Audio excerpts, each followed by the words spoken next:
بسم الله الرحمن الرحیم. السلام علیکم. زه عابد خان او تاسو ګورئ عرب پښتو نیوز.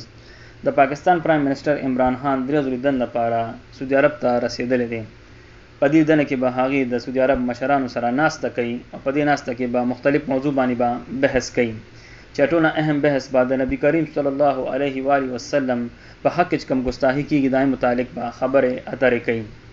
دویم، پاکستان به سعودي عرب ته په سیپې کې شمولیت لپاره هرکلی وي. په دې لیدنه کې به عمران خان عمره هم کوي او د نبی کریم صلی الله علیه و آله وسلم د روضې سلام لبا هم ځي.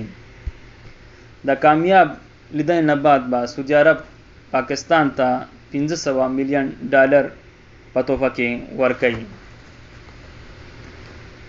د سعودي عرب وزارت حج ویلي دي چې په حرم شریف کې عبادت کوونکو لپاره ټول انتظامات پوره کړی شوي دي، خو را روان حج دپاره لا اخرنی فیصله نه ده شوې چې څومره کسان به حج کوي او له بهر نه به حج د کسان راتلی شي یا نه.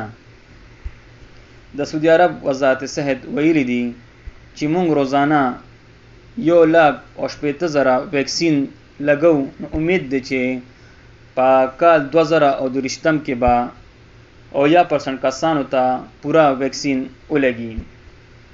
او په سعودي عرب کې ویکسین 1 کروڑ پوره کېدو لپاره اخرنۍ ویکسین ټیکه چې کوم ده هغه زنانه ته ولګېده او دا زنانه چې وه دا ماشوم بیماره وه. سعودي عرب وزارت صحت هم ویلي دي چې هغه زنانه چې هغه د ماشوم بیماره دي هغه هم ویکسین لګولی شي. او دې سره خبرونه ختم شو. سلام.